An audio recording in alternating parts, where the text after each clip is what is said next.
Bonjour et bienvenue pour ce second numéro de 20 APM, le podcast d'information hebdomadaire sur l'actualité e-sport de StarCraft 2. On commence tout de suite par le joueur suédois Moro qui part 3 mois en Corée. En effet, un seed lui a été donné par GomTV pour la GSL de janvier et il sera accueilli par l'équipe Oseo.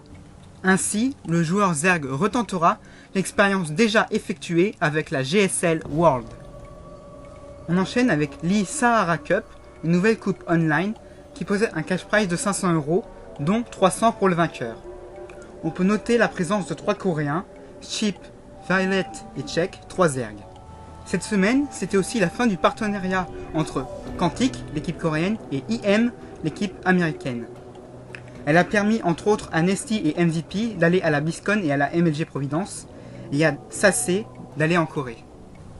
Enfin, l'un des grands événements de la semaine, avec la fin de la GSL Code S 2011, qui voit arriver la victoire de Jack J 4-2 contre Lehenok, pourtant favori, de par sa victoire à la MLG et de sa victoire sur MVP, le round précédent.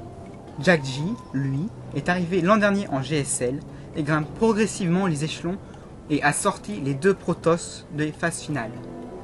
Le grand événement américain de la semaine, c'est Wang Xin qui remporte les 5e playoffs, et avec le début de la compétition dès ce vendredi, pour le cash pool de 100 000 $. Les 2 grands favoris de la compétition sont Hero et Puma, 2 Coréens respectivement de chez Team Liquid et Evil Genesis. Le premier affiche une forme évidente en remportant la DreamHack Winter la semaine dernière. Puma, lui de son côté, était le vainqueur de la dernière NASL juste avant son arrivée chez Evil Genesis.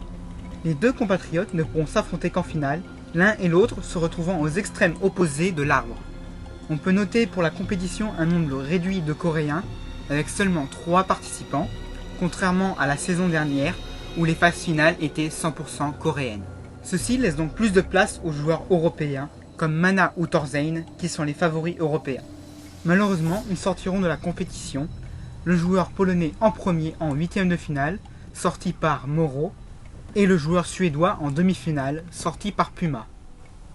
Il disputera donc la petite finale contre Sen, sorti lui par Hero. La grande finale, elle, sera 100% coréenne et sera la revanche de la DreamHack Winter, remportée la semaine dernière par Hero. C'est tout pour aujourd'hui. J'espère vous retrouver la semaine prochaine pour un nouveau numéro de 20 APM. Bonsoir.